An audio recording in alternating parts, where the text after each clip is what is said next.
When I'm driving through a town that's new to me, I always keep my eyes open for fabric shops, fabric tourism. Hi sewing friends, I'm Karina from liftingpinsandneedles.com.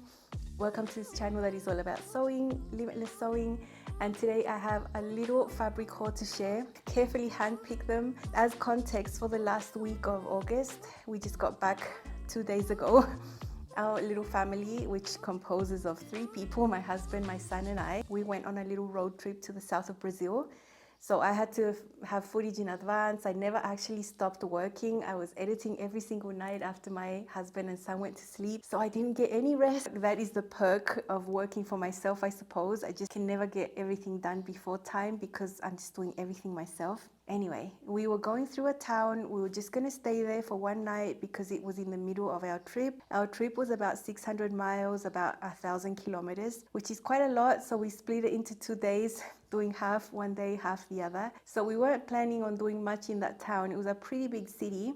And on the way to the hotel, right in the city center, I saw the sign, Esplendor Tecidos, and Tecidos is fabrics. And I was like, oh my gosh. So I made my husband slow down and I looked at the sign on the door. It says they open at 9 a.m.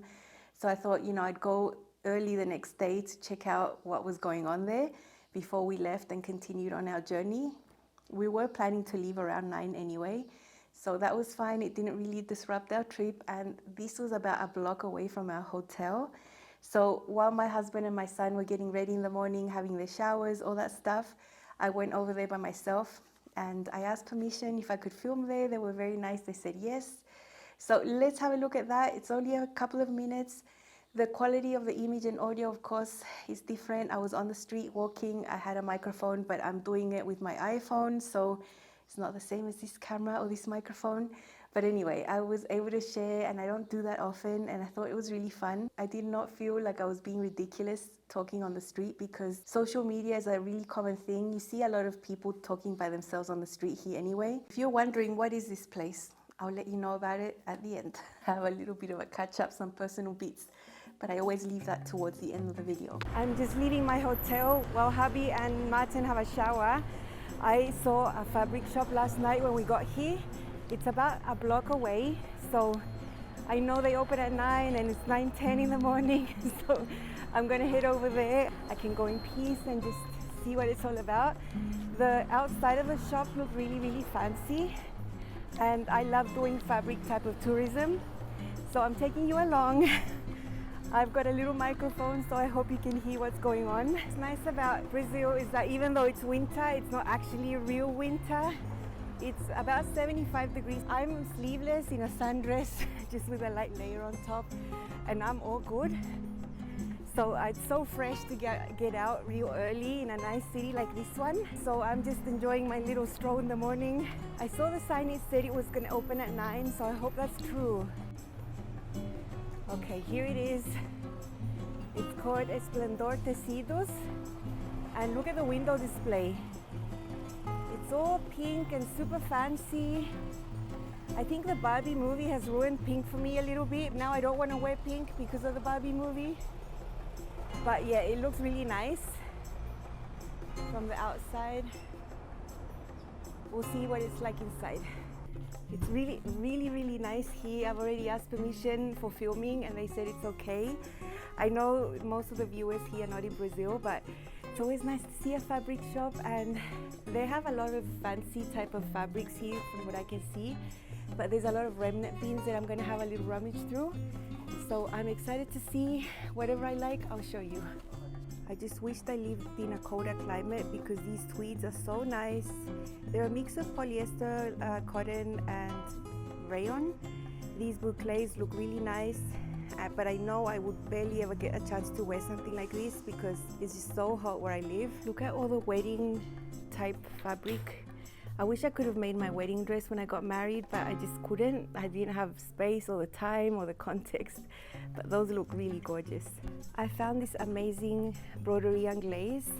It's all 100% cotton, and some of them have a bit of a print on them. So they're so gorgeous. There's a fan blowing the fabrics around, so that's nice.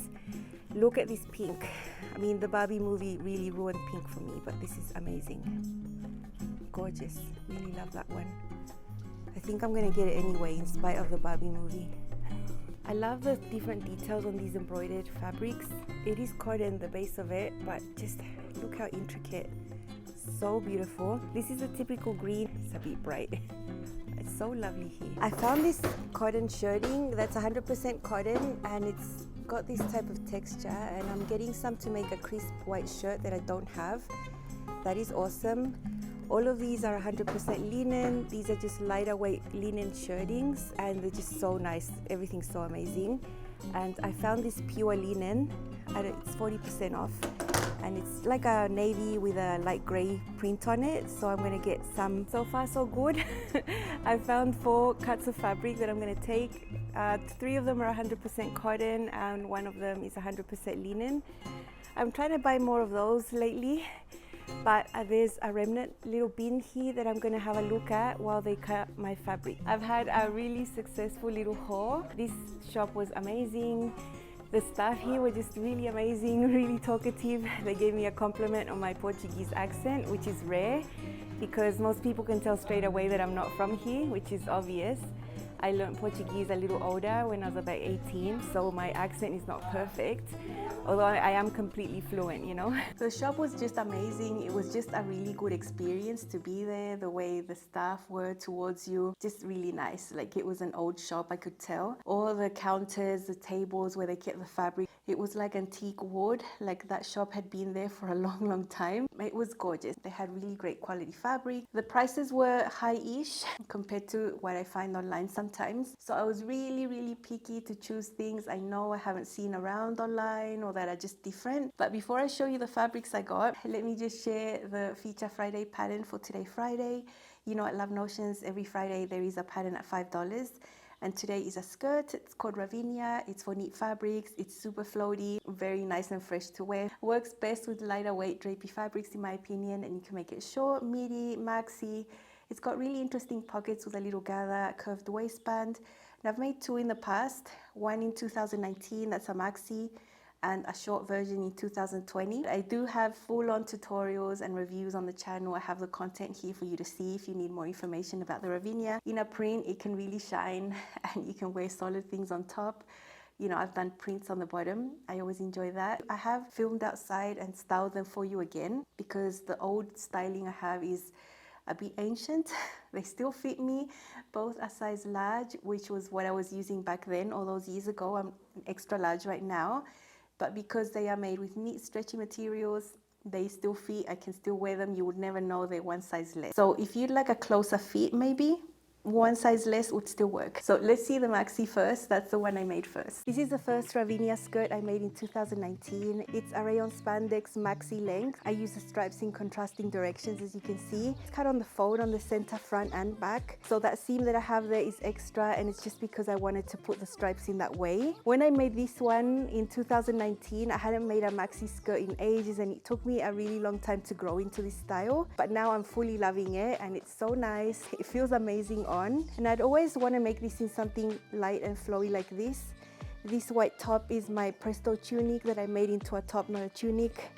It's got slits on the side, a split hem. Tuck the front so you can see the waistband. It's a curved waistband. It's got 2 layers inside. It's reinforced with a small elastic on the top because rayon spandex wouldn't really hold up on its own. And here is the pocket. There's gathers there and binding.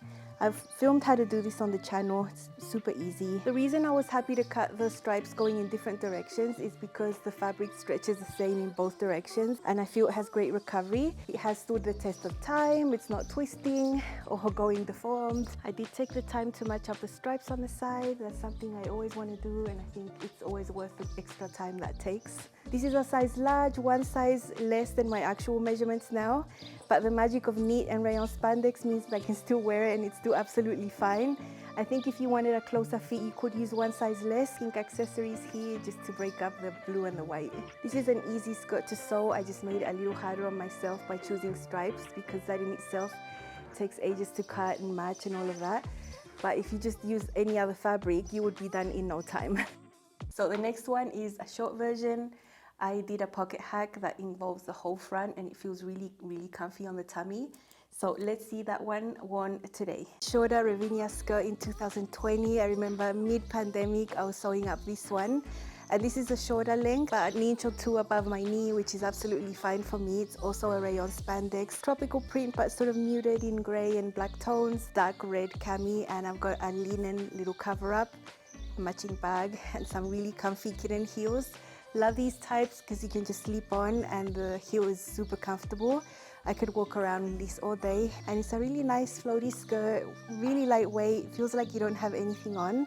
And I've done something to the pockets here. The waistband, the same curved, it's stabilized with a small elastic on the top. If you didn't put the elastic inside, the waistband would collapse with a light fabric like this. I have pockets going all the way across, and it just gives you that support there on the tummy, and it feels really nice on. So I can touch my hands in there because the pocket goes all the way across. I did film how to do that on my channel, and I have that content already there, and I really love this one. I find that rayon spandex doesn't last too long, so I'm really careful when I wash them. I wash them on their own. I don't hang them to dry. I put them on a table. Just try to look after them because it's a fabric that will lose color pretty quickly. That's why I'm not buying it that much, but I did used to buy a lot of it in the past. This is lovely.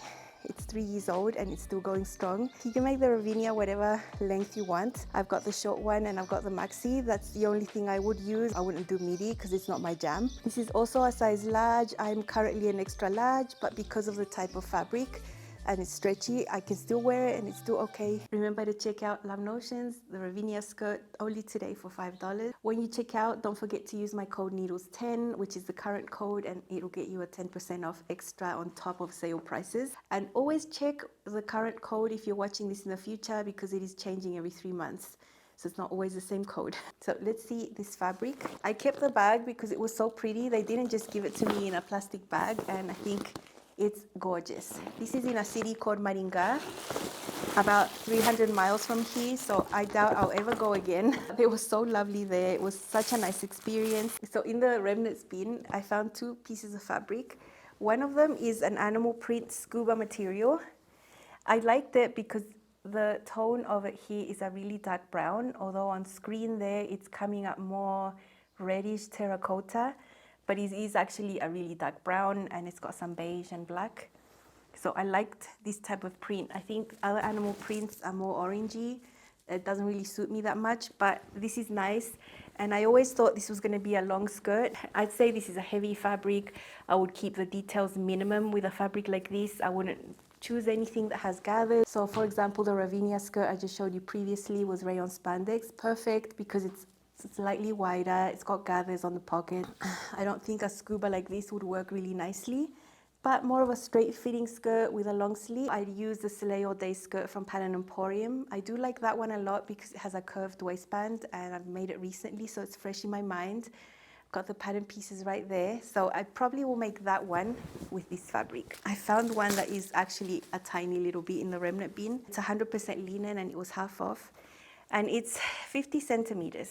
It's not much at all, but it's very beautiful. It's navy with white. And when I buy something like this that's only 50 centimeters, I know I can make a cami.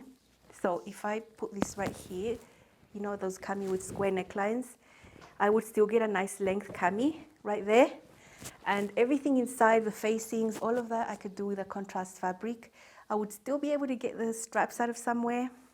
I know I've made camis before with 50 centimeters.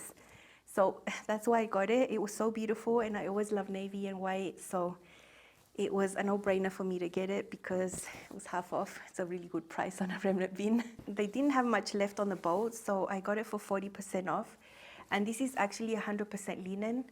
It's really hard for me to find 100% linen with a print. Most of the 100% linen cuts I have are just solids, just one color. And this was so beautiful. It's navy, it's got gray, but it's not an actual print. It's just like, I don't know how to describe something like this, but I love prints like this that are not really that determined. It's not floral, it's not geometric, and I just got enough to make a simple sheath dress. What I would probably do is use the bodice of the lyric dress from Love Notions. It's something I've worked on before. I've got the fitting down. The bodice fits amazing, so I would use that. And then I'd add on a pencil skirt on the waist instead of the A-line skirt. And I've done that before. I've made many dresses like that for my mum. I think that is the way this would go. It was pretty pricey, even though it was 40% off. So it's not like I was gonna get yardage and yardage. For facings inside or whatever, I'd use a contrast fabric, some blue linen fabric that's left over from my other projects. And I always save them because I know I can use them on the inside of things when I have something like this. So this was a sort of precious type of fabric. It's not washed. I have to do all the pre-treating, wash it a couple times, iron it, all of that stuff that you do with 100% linen. If you don't know, I have a whole series on linen that I filmed last year around this time of the year. I'll link it down below. It's very, very informative. Goes over what linen is, how it's made, how you treat it, how you sew with it, the styles that are better for it. So if you don't know much about linen, check out my playlist. It's a fabric I really love using a lot. The next ones are all 100% cotton, and I found this cotton shirting that is white. From far away, it might just look like a white fabric. Maybe you can see the texture of the fabric. I want to make a nice shirt with a shirt collar, all of that crisp situation. But I never want a white one that's just plain like men's shirts. I think that's so boring. It's generally harder for me to sew with a solid fabric. So when I do, I look for solids, have a bit of texture on them. And this was just perfect. So I got enough to make a shirt. I think I got about 2 meters. I have the Nosara from Inch to Stitch really fresh in my mind. I love that. It was pretty easy sew for me, dolman sleeve with a really nice fitting bust dart. I love the fit of that one, and I think that would be perfect for this. So that's that one. And the next one might be a little bit out there, but I'd never seen anything like it. And this is 100% cotton broderie anglaise. And it's beige in the background. It's not white, it's like an off-white. And then it's got these roses in red. I only got a meter, something really simple because there's a lot of detail on the fabric already with the print and the embroidery. So I would make something really simple. Even though it's sheer and it's very lightweight, it is not drapey at all. It's pretty stiff. So I'd make something simple like the cadence top, which is something I've made over and over and over and over again because it's just perfect for fabrics that are a little more structured. Simple, I've got the fit down, the bust darts fit me, everything's good. And then I can just let this type of fabric shine. You know, with fabrics like this, I wouldn't want to go all in and do too many details on the piece. I loved it, and I'd never seen anything like this in person, online, anywhere. So I got it. They had a pink colorway, but because of all this Barbie stuff, I just got the red. You know, the Barbie, let me rant here. I don't know what's going on where you live, but we've been to some shopping malls that have cinemas there. We never go, but we see the people eating, coming in, coming out to watch that Barbie movie. And everyone's dressed in pink. Oh my gosh. And men and women in all tones of pink. And it's just so, like, I would be embarrassed to go out in pink for people thinking I'm going to watch the Barbie movie, or like I'm a Barbie fan and I just started wearing pink. When this is one of my best colors, and I've been wearing this for years and years and years. I've made garments in this color so much in the past, nothing to do with Barbie. And I'm never one to want to wear the trends that much. I feel like embarrassed a little bit. I try to not wear the trends, but this was just so beautiful. And I never saw a cotton anglaise in this tone of pink before. So I got it anyway. Look at this. I know the camera is showing it a little darker, but it's a really beautiful pink. So again, I just got 1 meter because this fabric is a little pricey, and I just make a simple top, not many frills or gathers or anything, just really simple to let the fabric shine. And it's so beautiful. It's just, yeah, it's amazing. I really enjoyed getting this one. In spite of the Barbie and the pink craze that's going on, I'll probably wait a little bit till it dies down to start wearing pink again. Silly, huh? Just the other day at church, I saw a woman dressed entirely in pink, and I heard someone comment behind me, I wonder if she's wearing that to the Barbie movie. And I was like, oh my gosh, does Barbie own pink now? I'm not a big Barbie fan. I never grew up playing with them. It was just never a toy that my parents thought was a good thing for me, so I never played with them. I did play with my friends' Barbies sometimes, but I never owned any. I'm not a fan. Anyway, promised a personal update type thing if you're interested. We went on this trip. I have filmed a lot of footage for you. We went to a beautiful place called Foz do Iguaçu, which is in the south of Brazil, and it borders Paraguay and Argentina. We went to those countries as well, and right in the intersection of borders, there are these huge waterfalls, amazing, majestic. What can I say? Last time I was there, it was in 1994. I was 14 years old, almost 15. So it'd been a while, and it was just an amazing experience. I'm gonna make a little vlog I took all handmade, similar to the vlog I made when we went to Rio last year. I'm going to prepare that and share it on the channel. I promise that this is not going to be a vlog channel. That's just not what I do. It's about sewing. But I'd love to share a little bit of the sites. It's so beautiful there. And also show you how I actually wear all the clothes that I make, because literally there was nothing in my suitcase that was not made by me. Like everything I took was made by me, except for socks and bras and stuff like that. But yeah, wait for that. Now the other thing, when we got back on Wednesday, I felt weird that night, and yesterday I just woke up in a full-blown cold, some virus, I don't know. I'm suffering right now. I'm in whole body aches, and I had a bit of fever last night. Martin also had a bit of fever. You know, when we travel, we just go to places that are so crowded. Kind of expecting it. I've got so much to do and I'm feeling awful. But anyway, I'll manage to edit this one slowly, this video. I was planning to make a Ravinia skirt, a brand new one, but there's no way I could have stood up and cut fabric and sewn. I'm just exhausted and sore and headachy and just dry cough, all that situation. And that's that. I get sick sometimes. And then what is this? What is all of this? I have several places where I film. I film outside, usually in the front of my house because there's less bugs there. I used to film outside under the mango trees a lot until I got stung by a bee, and I got bitten by ants out there, and there were just spiders hanging off the trees, and it just put me off. I know it's beautiful out there, but I rarely go there anymore because nature just comes to attack me over there. It's just so, yeah, I'm not doing that. But I have another little space on a little balcony, and I always want variety here. I get bored myself. So I just took over the dining room. The table's right here. I put it diagonally, and we never use it. Rarely, like we rarely use it. And it would be super easy to put everything back to its place if we did need to use it. And I just decorated this area as well. I've got some plants and lights and things. So maybe when it gets dark and I can't film outside, or I've got fabric to show, whatever, sometimes you will see me in this filming space, which is great. I need variety. I like change. So you never know where I'm going to be when you click on a video of mine, and I love that. I mean, I'm still consistent in the format, the type of content and all of that, but the place, you never know where it's going to be. Anyway, that's all from me. I hope you're having an amazing summer. If you're in the northern hemisphere, we're in full-on winter here, but it's so nice sometimes. It's so warm out there, and then sometimes it's so cold. It's just all over the place. No wonder I got sick. I think I'm going to take a full-on reset this weekend and just rest as much as I can. So hopefully by Monday I feel better. Drinking ginger tea like crazy because my throat, and hard talking right here. Anyway, that's all from me.